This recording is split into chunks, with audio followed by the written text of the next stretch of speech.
we're going to look now at the rugby news of the week, as we always do to round out the show. And we'll start with some up in the air, complex future of rugby kind of news, which I know we love to get into. Yes. Some fatalistic, who knows what the future will bring kind of news. So it starts with the pleasant news that the Springboks are going to continue to compete in the Rugby Championship and are totally committed to that competition. They announced delightfully today until 2025. Yes, caveated slightly by that, and mitigated slightly, like total commitment until, a few years. Yeah, exactly. So that was the announcement that they made today, which did raise the eyebrows a little bit. And then, interestingly enough,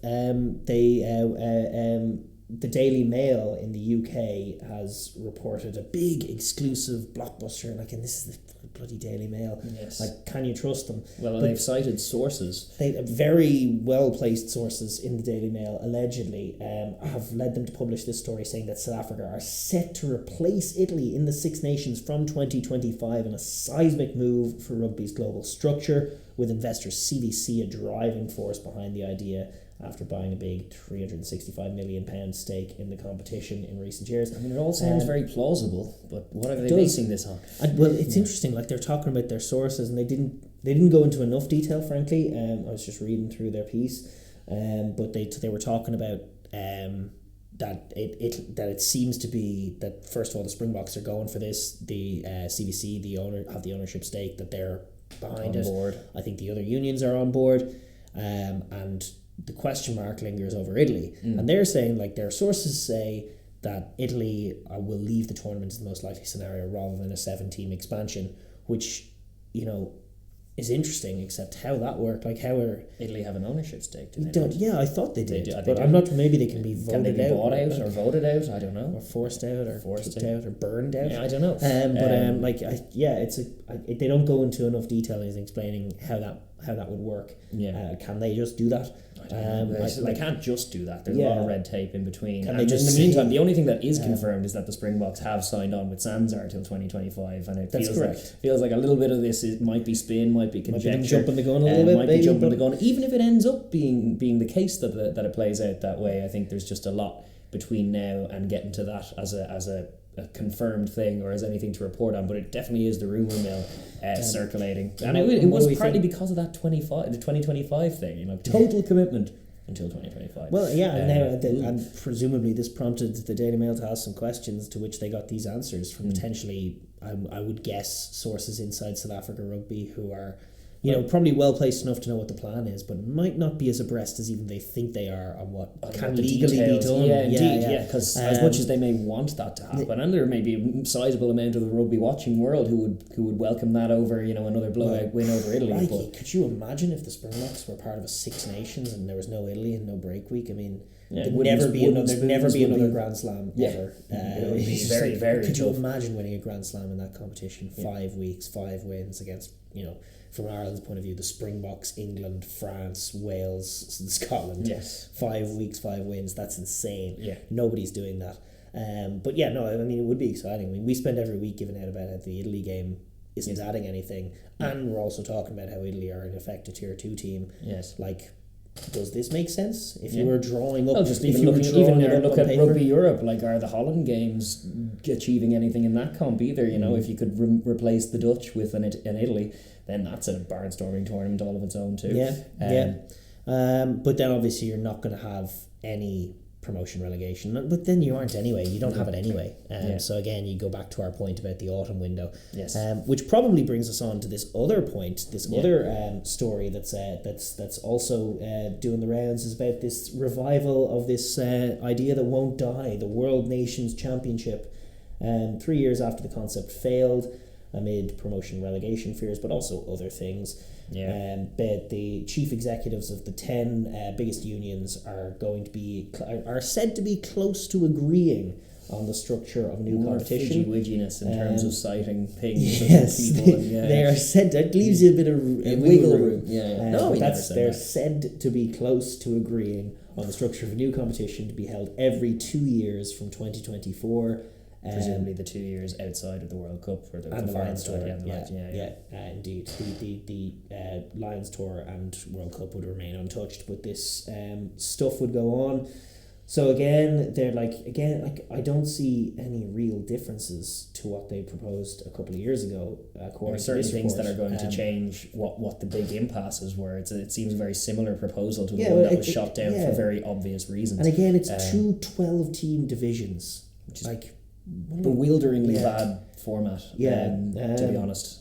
Indeed. Really annoying. Yeah, the fact that a bunch of heads will put together and come up with that instead of a simple 4-team tournament that goes 10 divisions deep or 5 divisions deep and happens all in the current November window. Stop messing around. The global calendar is just an oxymoron that makes no sense. Like, it's summer over it. Like, we were just previewing Super Rugby. It's going to be summer rugby down there. It was raining in Paris last week. It's going to be autumn rugby. I mean, their season starts season-wise the same time ours does. Yes, because that's that's the nature of the globe and of the seasons. I don't understand. But then again, South Africa are now looking to join the party, and the other factor, if they join the Six Nations, would be the high summer factor of their home games. It would be a huge factor. When would even someone win in South Africa if that happened? I don't know. But the format's going to be these two 12-team divisions. So basically it would be the Six Nations, the Rugby Championship teams, and then Japan and Fiji. And it's like, oh yeah, Georgia, you're down the other end, and you'll see you next year, and then you might get one game at the end of the year against Japan, and that's it for you playing tier 1 teams. Like, it does nothing for tier 2 teams. Like, this is the exasperating thing, is that they hype up the competitive edge that this is going to give a promotion or relegation, which is it basically ring fences. Like, they're never going to play tier 1 teams. Changes the whole window inexplicably. Has a lot of the same teams playing each other more often. When the goal does away with the international tours. Like, everything about it just smells of garbage. And also, like, there's also just the total disregard for the club season as they wedge it into their global calendar plans, which, as you rightly point out, like you in various kind of rugby talking platforms, as we as rugby nerds find ourselves listening to, you invariably hear someone at the table just go, and I think we do need to get a global calendar. I mean, it's past due. I think we all need to get on the same calendar in rugby. It just has to be done. It's like, no, it doesn't. Nobody ever expands on that point. It's like, hey, why? Why do we need that? What would be different? What would be so great about having a global calendar? Somebody make that point to me, because I don't understand it. Like, you're just upheave everything to get this global calendar. And the other thing is, they all want it to be by the Southern Hemisphere structure. Starts in January, ends in November, or starts in February, ends in November. So this is basically doing away with winter rugby in the Northern Hemisphere.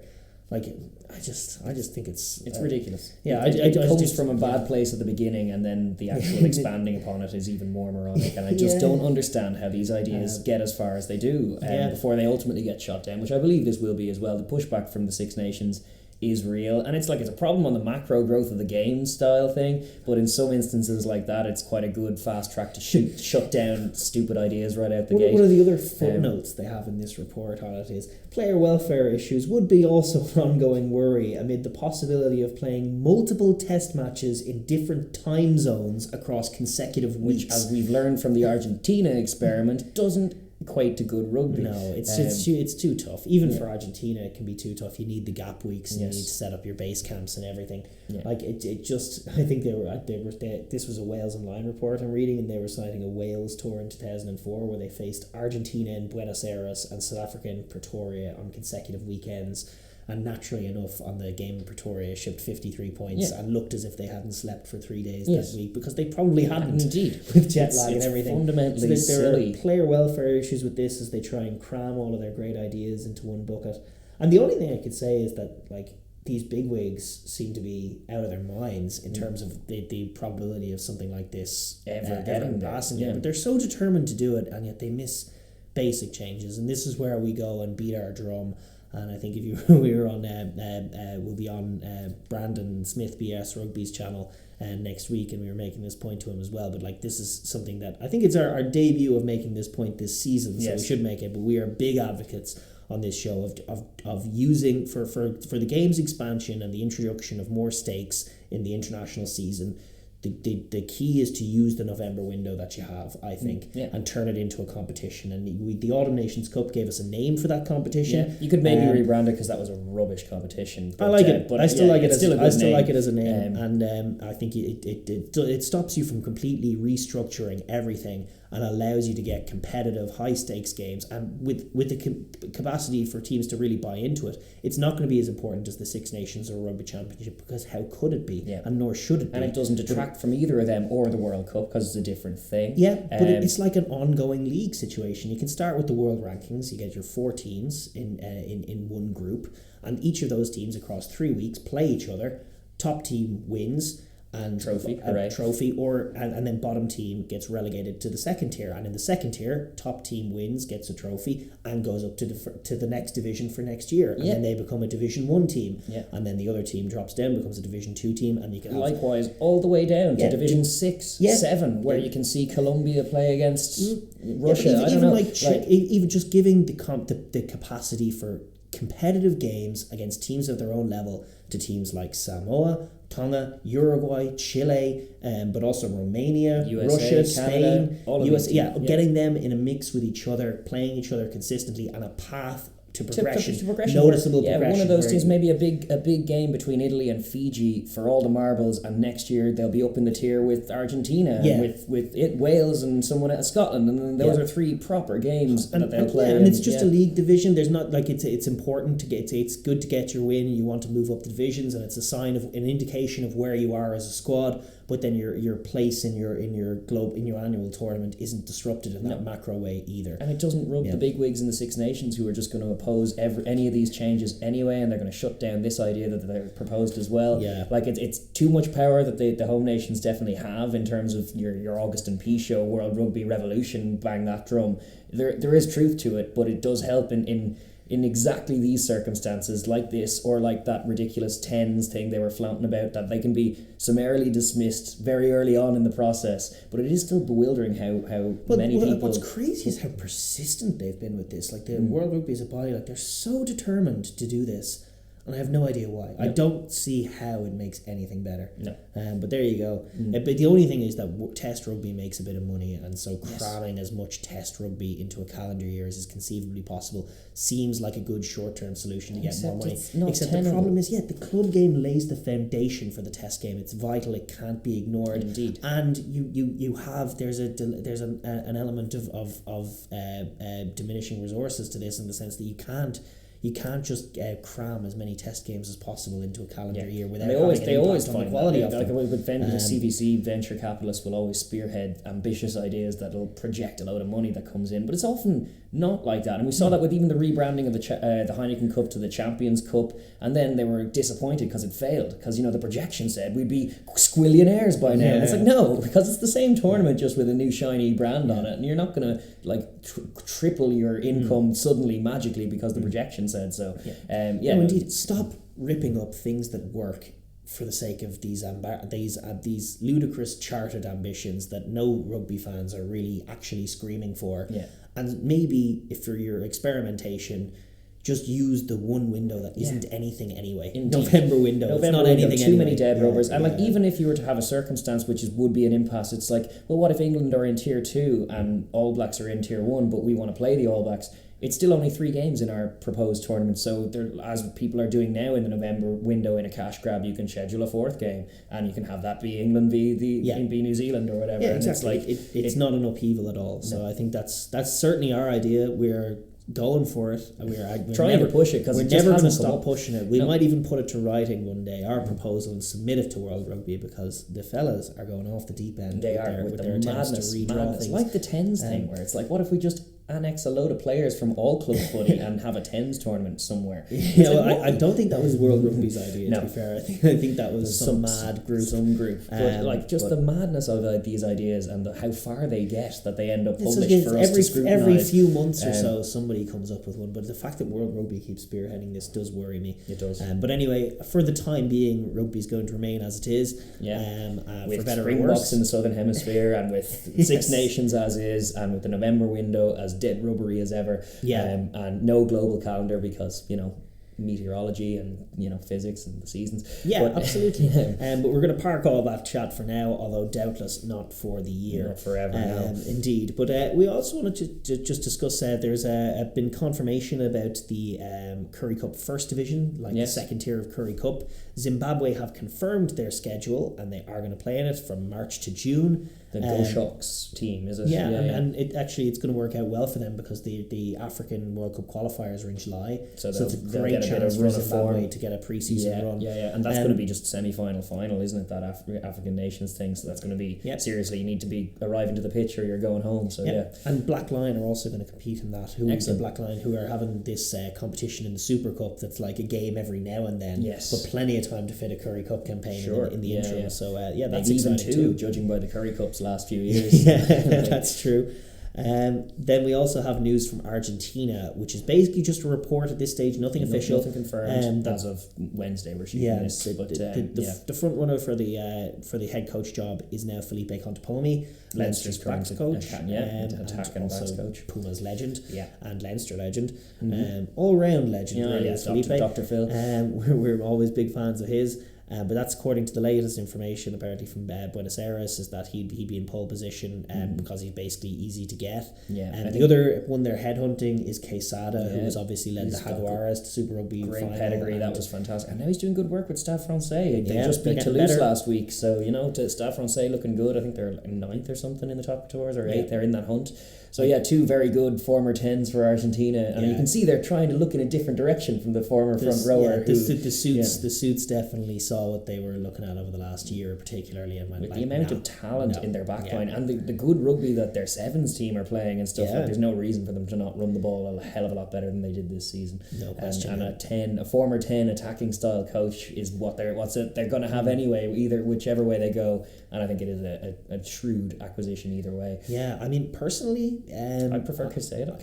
I would if I was in the. And it's not just Leinster. Let me keep Felipe thing. It's I'm not fully convinced of our attack when we're missing our Tyg Furlongs and our Johnny Sextons and stuff. And he's been the attack coach for the last couple of years. He's only the attack coach. He's not head coach, and it's a big step up going from that limited responsibility and that shared responsibility, because Leinster is very much a committee effort a lot of the time. Indeed, Ledesma was the most well-meaning guy in the world, but when he got the head coach job, it was his first head coach job, and he was out of his depth. I don't think getting another first-time head coach is a good idea.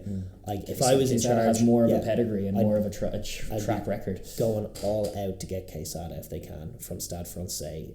I'm not sure what the position is financially, whether they're in a position to do that. The thing is that he is within contract and unwilling to yield on it, which is what has Felipe as the front runner, is contract related issues for Quesada. Indeed, but they really should make an effort of it, and they should probably get Horcad back involved as well, because he's sprinkling his juju on everyone else. He may go back and spring it to his original home stars. Toulon also announced that Eben Etzebeth is going to be leaving the club at the end of the season. They've really fallen out with Eben. He obviously they've grown tired of seeing him in the physio room getting massages. And then coming out for the occasional amazing performance. Yes, which he did at the weekend. But he to be fair, it was his decision. He wants to go back to South Africa, and the Sharks front runners to sign him. Sharks headhunting quite a lot, but that would be a serious acquisition. It is unfortunate for Toulon, and they have barely had any Cheslin Colby to work with either this season. So they're a little frustrated. And at the bottom of the table, and the Springboks are just not playing any games for them. That's what you get. Gail Fiku came out of your academy. Yeah, why is he silly? Do you feel indeed? Now? Why don't you have him in there? Dumb. Indeed. Toulon. That's your business model. You get what you pay for when you go for mercenaries. But they're not loyal. Of course they're not loyal. They're mercenaries. You built your club around it. They got you some Champions Cups, so don't be complaining. He's basically the Shark CEO Edward Kutsia was basically saying that they want a lock, and they're obviously hoping to get Etzebeth, but they're also saying that his salary at Toulon is almost a third of the salary cap in South Africa for a team. Yes. So we'll see if they can make that work. Can they manage to stretch that? He'd like to go, but sometimes it might not add up. But that's just the crazy money that is, and that is Toulon's model. And if they have gripes, too bad. Change your model, Also, news coming out of South Africa that Stormers fullback Warwick Hillant looks set to fill the void that Teddy Thomas will leave when he heads to La Rochelle at the end of the season. So yeah, Gallant is reported to be joining Racing, the Parisians, on a big salary, €450,000 a year, and good for him. Great signing for Racing. I always think the South Africans you want are the ones who are right next to the Springboks team, like not starting right Springboks, because they're they'll be so close. Well, he'll be available, but also he's got a point to prove. A bit like Esterhazen in Quins. Esterhazen, I think, will be a Springbok at some point, and I think Gallant will be too. I think he's the natural successor to Willy Leroux. Plays a similar game, very tidy fullback, very assured, skillful, lovely player. He's gonna do wonders for them in Racing. I think that's a great signing. Yes, indeed, and plugging a gap that was left. Obviously, Zebo left last year from them, and now Teddy Thomas at the end of the season. So yeah, they're in the market for someone like that, and it is a shrewd signing. Other contract news from Ireland, actually, Ty Byrne has agreed a contract extension with the IRFU and with Munster, so he will stay with Munster until 2025, until the Springboks join the Six Nations. But Byrne obviously established himself over the last few years, not in the Scarlets initially, but obviously in the Ireland setup now. He's won 27 caps, and he's already earned selection for British and Irish Lions tour in South Africa. So he's been on a pretty meteoric rise, although he did struggle last week against the French. But good to see him sign on, and Munster could do far worse than having him. Still kicked a 50-22 in that French game. He's all skill. He's a great rugby player, more so than whatever position you pick him. He's just a fantastic rugby player, great to watch. Oh, totally.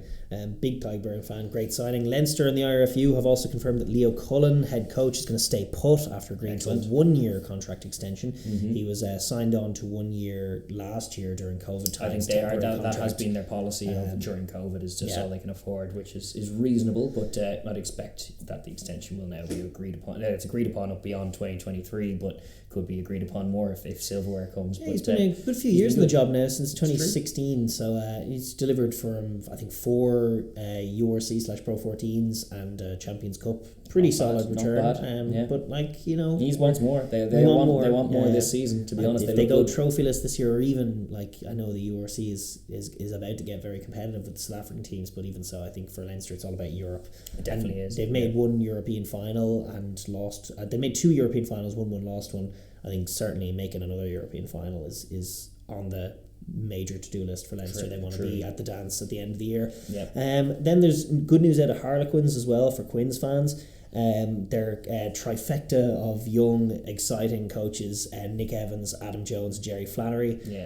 Adam Jones taking scrum, Jerry Flannery taking line out on defence, Nick Evans taking attack. It's really good balance. It's great. I like it. They've been awesome. And they're signed unspecified length, but they've all signed on new deals to continue on at the club. I think the new coach who came in at the end of the year, to buy Matson, he's now the head coach figurehead, except he was just saying the foundation that's there is just incredible, and basically they're just a cohesive group, and he's sort of tinkering here or there, but not disrupting anything. The brilliance of these guys who took over the team after Paul Guster had left mid-season last year amid a tumultuous time, and took them to the Premiership title. I mean, they're a very exciting little trifecta. They are. Good brains trust. And like a good little microcosm of rugby in the mid-aughts as well. You have Jerry Flannery, you have Big Adam Jones, you have Nick Evans. Those guys are all legends in their own right in their playing career, and it's a good little kind of trifecta of different aspects of the game that are well covered. It could coalesce it's already coalesced into a very effective unit, and hopefully Quins can roll on. The other news, Scott Lawrence has been appointed defence coach for the USA Eagles for the 2022 Test season. The announcement comes less than a month after the 46-year-old resigned as head coach and general manager of Rugby ATL. For many, the move was expected following Lawrence's decision to step away from the MLR and from ATL. He's one of their most decorated coaches in terms of the US thing, so it's nice to kind of get him into the fold, and they definitely need restructuring at the top level. And they definitely need better defence. And this guy, to be fair, ATL got to the final last year. He was their head coach, and they were quite a gritty team. They did defend pretty doggedly. And he was involved in the USA Eagles coaching setup for a 2-year stretch from 2017 and 2018, which, if you'll recall, they peaked in 2018. Good. So definitely a good guy to get back involved, and I am still rooting for the US in the background to get better first. I'm rooting for Chile to knock them out of the World Cup. I know you are, because I think they don't deserve it. but I think they should get better. A couple more signing newses and player newses to talk about. JJ Hanrahan has signed a long-term contract with the Dragons, going to be in the URC from next season. Moved to Clermont just hasn't worked out at all. So yeah, he's actually made 150 club appearances during his career. Obviously, he had 2 spells with Munster, a stint in Northampton. He's been a little bit around the block. And Clermont this season.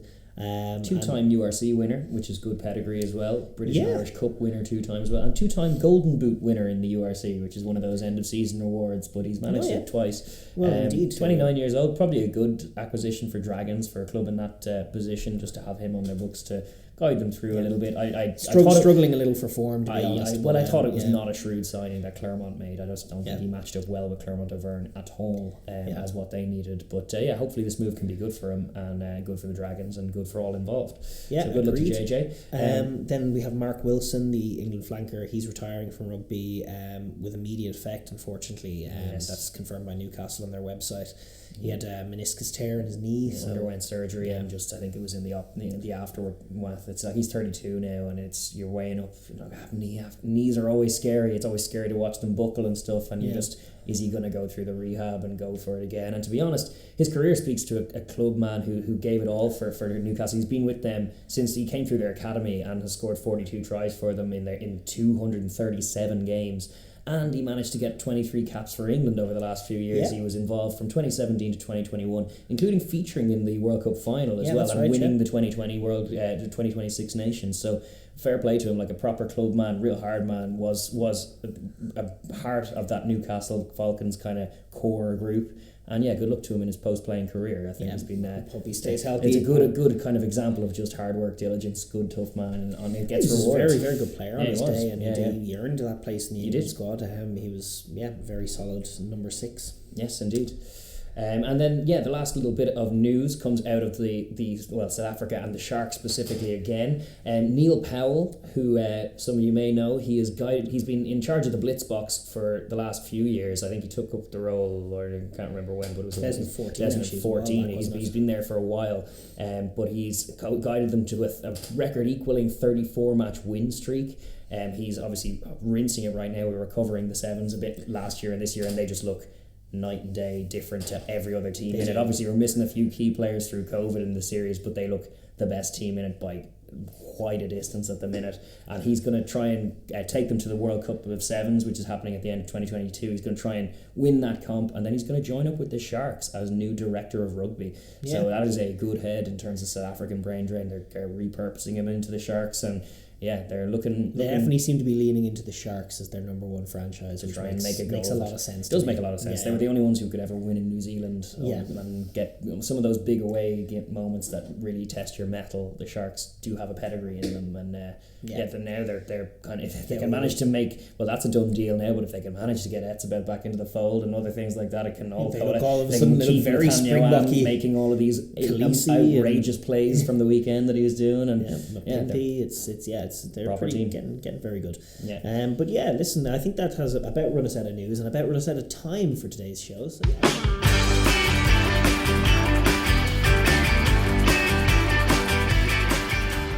Thank you very much for tuning into the Overlap Rugby podcast. If you're new here, please do like and subscribe and ring the bell as well so you'll be notified when we upload. But mainly drop a comment down below as well. We love hearing your thoughts on the rugby. Cheers.